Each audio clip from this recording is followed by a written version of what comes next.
Sia Sompa 93.1, Sompa 90.7, Sompa 98.9. Yera, my Yawadubu Achidi, Radia Sam Kroji. Ya Yanson is sword, ya goof for Mama. Yans Yang, what is that Quabayano pay a bekinkai? Cassia boy Mudawano Eddie Amamo. Cassia boy Munsemni and Raira Keno Foriata, Eddie Tuja, watch him say, Didi Pino, Yadia boy, Ama Bino, Nikomu, Haino. And what she was adding Sambi Tuja, Efakia Jumahu. Some Cronwemu or Rockeno Foriata, Genemu, Sanjaya would be a bino Yanonadia Wochemu. Dom Kumano Frase, I will bore media budget no more and Tokuro. Sika Samanoa, and Unsembe, Keno Foriata, Edituja. Now, Anope Sitak, a bosh maybe Ediguasum. Me Pachao Yabako, Upper West Denchra. Ye papa ba kwa fankrata se ye ntone so abai se ne ye beji no atuma na wo me mra chebe dwani emfama NPP amanyuku ye beko atwema ngwabiaja adehye ye man ye wo faase omokotro bi sin so hwe no ene gisam bi ko e de ama wo mo wo yene ni ama krancha da zo of mami premier ni asante ma do me ama me di foforo wo bapa amesa mene nana kwabra kese enra Fotro senso afọ komra chebe de fie sede enhye ne tie no afi no chani mu a kobo amane de kire wo man no sede sika sam ne entoto yete na no no kwagine mu ano chem se domestic debt exchange program ya wo de ba ya de ebo aban e man ko mu han ne titu ni sika sam wo so be koso na aban no ne won meka bi ewo mu edisa wo so na tumi aboa amasika sam no agina wo ka fango ho asem no sede ne ani da so no eso te ho mu nchemu du no makiri po enson free August bo so minum Kopim February 2022 ni 2023 ya wumi Ken Oforiata. Despite signs of modest growth in early 2023, persistent high inflation and the global financial market turmoil are proving too strong and dampened hopes of a robust recovery. Mr. Speaker, the price of crude oil declined by 15.7% between August 2022 and February 2023. This was due to a weakened demand, largely attributed to a huge decline in oil consumption in China. According to IMS World Economic Outlook Update, July 2023, crude oil prices are projected to fall from an average of $96.4 a barrel to $73.1 a barrel in 2023. However, gold and cocoa prices have performed better than anticipated. On manya for Keno Foriata, we are no Christian Techijan. Ya basika semon in church muso aware dare enso de nanu to mu bi echechemu se aban no bekoswa kwanya ye faswa ye jeto ne botaye no obekoswo e wo fango FM no enso eho Nanu ya last week crude oil per barrel no in US dollars no is only 74. Enti no ema here say finance minister they will be review any expected revenue and expected inflow and anki free oil so no no enye the fault of his and enye Ghana my fault on the world market no sana na prices no echo. Enti we arithmetic na sote by almost 15.7%. In absolute figures no nanka yedim say be yebenya be $1.4 billion from oil revenue now so the way our trend no is equal eswate from 88 by drew $74 no dia now I say buying it in review at the budget about $1 billion until we are almost $500 million there are buying dia and sabeka Ora Christian Techijan and what can be edified planting for food and jobs and also say and all the two. Mr. Speaker, planting for foods and jobs has brought substantial improvements in Ghana's agriculture sector. This has resulted in increased food security, employment along agricultural value chains, and accessibility of raw materials for developing industries. The program has directly contributed to increased crop yields for major food staples such as maize, rice, and soya by 135%, 67%, and 18% respectively within the period. After a comprehensive review, government is finalizing PFG Phase 2 to ensure a more efficient and targeted support for the agriculture sector. Na owie ye no ane Christian Techijan obi a wonim de efasika sam ene ntoto ye ho ye busa ne se de yatie no eno ano no ana budget no from baby a metie no was not inspiring. Enye budget ya nimunyam shana se di enkenyan ebaye. Ene sen se utie finance minister ne statement ya no making nyina say economy no has rebounded back. By all indicators ebe supporting the statement na o make no was showing otherwise. For example, we see a revise the GDP growth afimuni nyina ne ekwan ne nim se economy no ebe fa so enyini no ya teso de eden e de aba form e de abedu 1.25%. Just last week ana Bank of Ghana increase policy rate. So what check CD no despite IMF bailout de amayen and so still CD no area ekwan ne mu nkitenkete. Now the toto the statement say economy na sa rebounce back ya menene ya adwena enyeyi. Ewa Prince Obi Yabwani Etenenken. That's why I'm Rasebe Fiemo and Raya Kano Foriata and Quamoba no mine coboye. Now I saw said your money more yenua. Any peppy you are dreaming sense, I would do any peepee a buyer. Nadan Quakufado Dano no be a baby chum. Ediana Wakan was me, say capitation grant, school feeding program, any free SHS. What's the Omujina baby Omujina is salvation for buyer. And you see a baby chubby bibi at them and to be Ankarakuma Antonium. Government continues to sustain social protection programs to protect the poor and the vulnerable. The half-year performance of the identified programs are provided below. 20 pesos for the 2023 academic year. We have also settled all arrears owed to caterers under the program for the second and third terms of the 2022 academic year and the first term of the 2023 academic. The capitation grant contributed to increase enrollment in public basic schools from 6,048,897 pupils for the 2021-2022 academic year to 6,114,302 pupils for the 2022-2023 academic year. Yera Kano Foriata ye no de akwanso de bi eka ho a wo kirem se tema aflawo kwantempono aka wie be wa mu nchemu be seduasa na wa wie ne enche kra 40 interchange asantemantemu yefrase. Mr. Speaker, to improve mobility and accessibility as well as safety along major trunk roads, the following projects are at various stages of 1.2 kilometers Asim-Fosu Asim-Praso portion of the National Trunk Road N8 was completed and commissioned in June 2023. Accra-Tema Beach Road, Lot 1 and Lot 2, 79-89% complete respectively. Construction of a 3-tier interchange at Nungwa Barrier is ongoing. Development works on the Kumasi Lake Road and Drainage Extension Project 98% complete. Selected roads in Sekondi and Takoradi Phase 1 is a fifth of the way complete. Tema Flower Road 30%. Complete Phase 2 of Obechabili Lamte Circle Interchange and other ancillary works 86% complete. Construction of a 4-tier interchange at Swami in the Asanchi region to commence. On Monyam for Ken of Oriata. Oh, we are no Domukumana Frase, ya wo bomu ntokro kasa fasika sem ho edema mo yero Isaac Adongo 174 18 Komakakra. My leader is in full flight. I'm sure if you give him the opportunity, he will start the debate right away. So we all listened to the funeral dirge. At some point, I had to wake up and ask them to wake up from sleep and listen to the man. So when they finally got up and said, yeah, they were sleeping. So I was surprised when they suddenly woke up, they were shouting when they hadn't heard the man speaking. But like my leader said, the finance minister says he has turned the corner.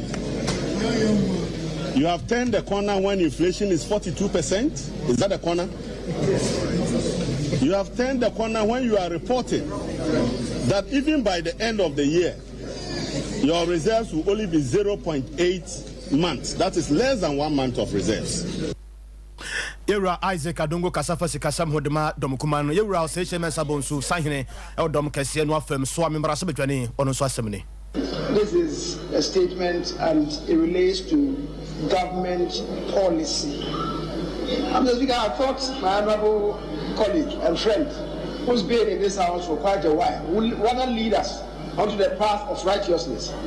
Mr. Speaker, whenever reviews are made which do not include supplementary budgets, they are laid on the table for us.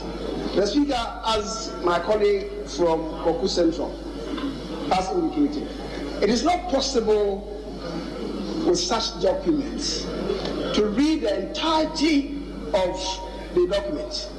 Certainly you may skip some. And if you don't even leave it, assume you even read everything, the Hansard department may not be able to capture everything.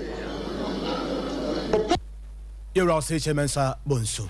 Says Casamano be Cosway Chinanso Yadia, Iraq, no Foriata, Ebo Mu Amanie, now Cheche Musa Ushawa Yajuma Swam Papa, and no Kamupi, and Asasi Casamo to me Agina Cacray, Yaunu Dianu, what the name of a bread Gugu, and any Chirechiremu was it December, a Fenobacon yesterday inflation, it's me about Famono, Nina, a Niama, 2023 budget, no, Wamdigu Aquamon Shaya, yeah, so bedroom.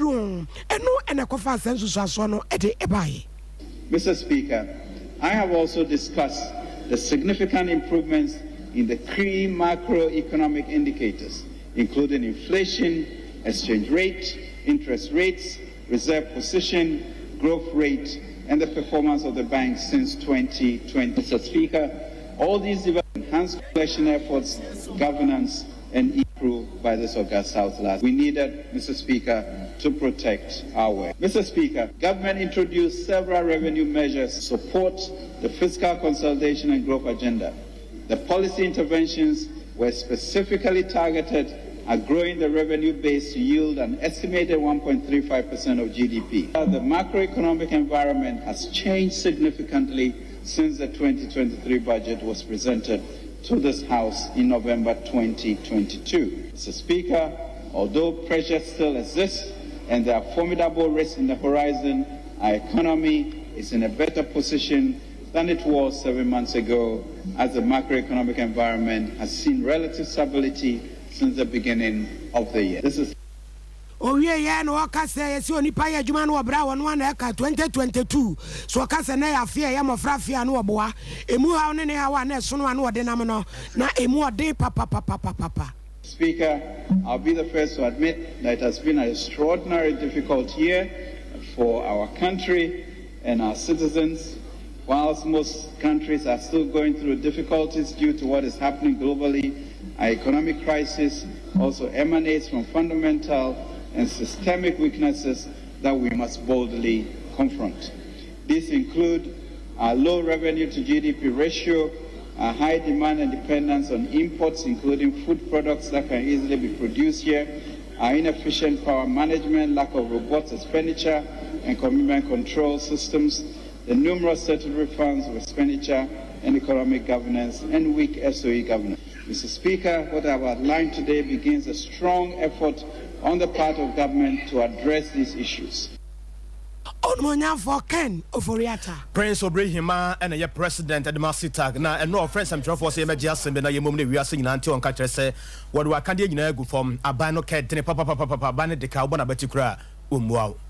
Over a couple of weeks ago, the press about one chamber cancer said the accommodation commission ma almost the rain about out. The name expected by Bediso. In fact, I buying a friend said 3 weeks. So from that time, no up to the end, no, I buying share now to 2 normal years. All the Sunday will really no more by year. I share anymore and then 31st. 7 penny for the can say, Kotsunami fell to the Enyagupa. It is a Bosumia soon, me and Tia buying Candia. I just and then on National Delegate Congress, Ishia Kumasi Hano. And 7 the Koba and I say declare strike. Pennyphone, workers in tutors in all the 46 colleges of education and quotation fee. Damn the consequence. And Copim say a buying bay near say, oh, yeah, Sunday to me a bedroom.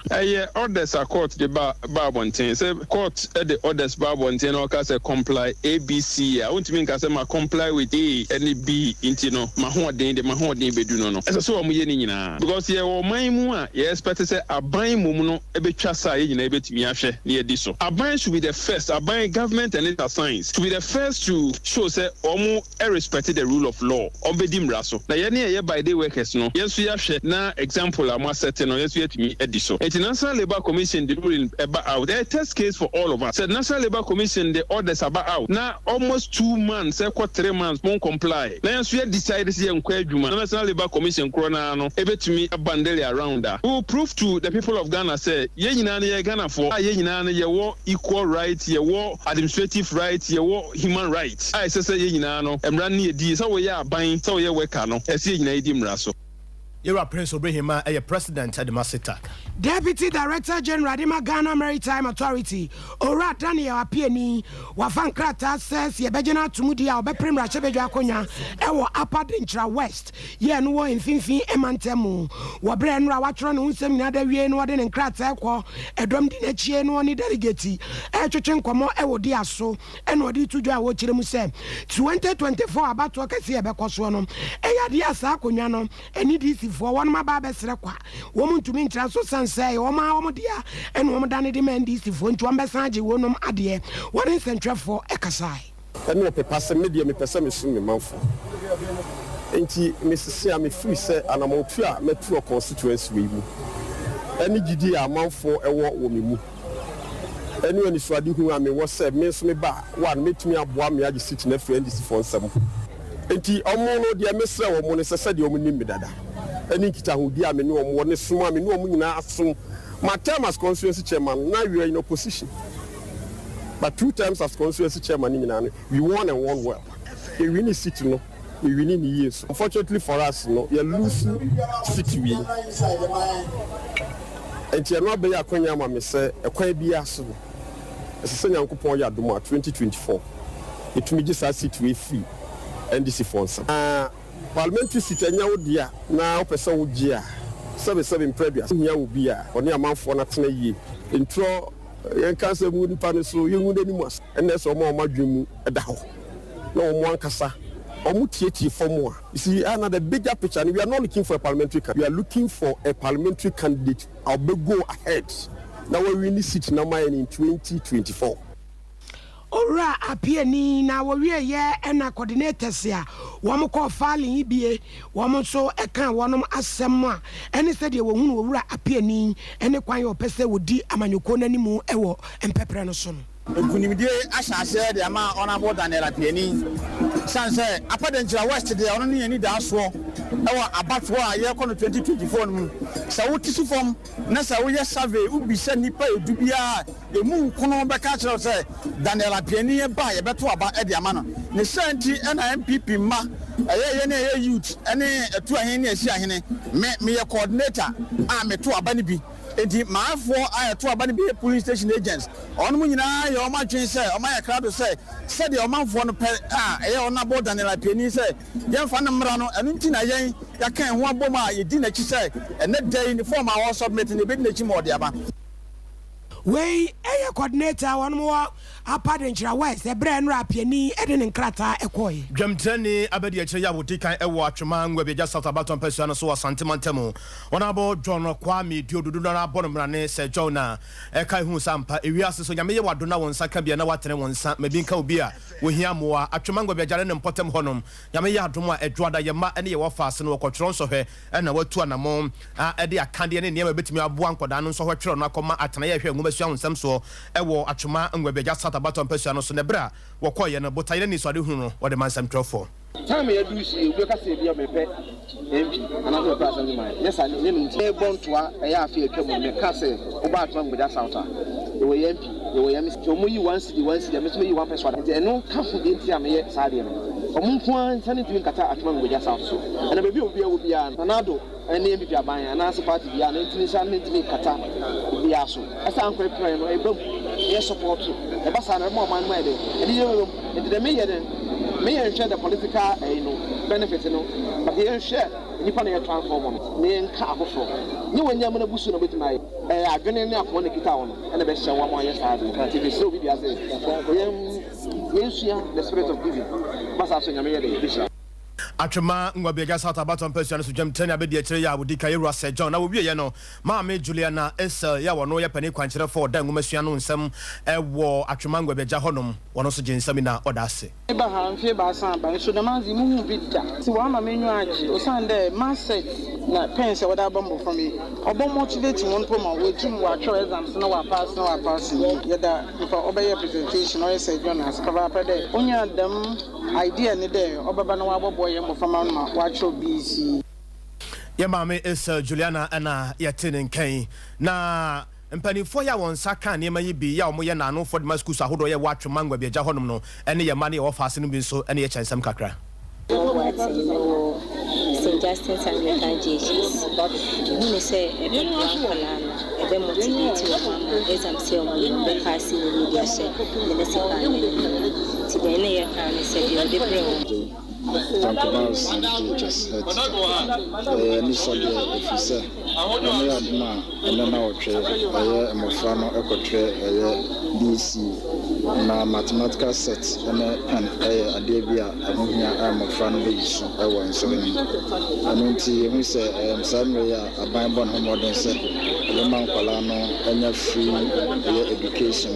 We say, Bana, I saw our phone as no so anopa me kan fo dia ma wo se bomodin ba bia wo ko bia ne ba bia woni kire bia menim ba bia wo nam na menim ba bia wo ko de but mani ba je pa se wo de mizo ni bi ebeka ho na wako sa wo ko chia wo bi anopa ya na se wo ko chia ne wie na kai se oh sister na ma me the drinks in the brewa na ni ba je pa na obi ho no hu se eye mizo a na ni ba je papa na ni rain fida anopa se wo kwa yara sabia na akosra obi age mizo ni bi ko eboa pomodin siese ni padua ni si yie pa ba ko e ka ho so eye 5G mesrawo se wonya adwuma e mabema no nkanse bi ntu utem sa tenafi na mehwew enipa hofono wone ne da sori amo komba no be kakra na ne ho afono enti bomode sa wode won sa ba ya adwuma bema ne yi a na won so ye besa obuo ne die kura bema ne de ma wo no eye sonko na mo tenafi no aye sepe wig akese no aye makeups ne pedicure ne eyelashes na wotifie sa dako bema ne bubefu okofia obo se no ano no obeja wo ho no akotara ba bi foforo bomode sa wode won sa ba ya adwuma gibiton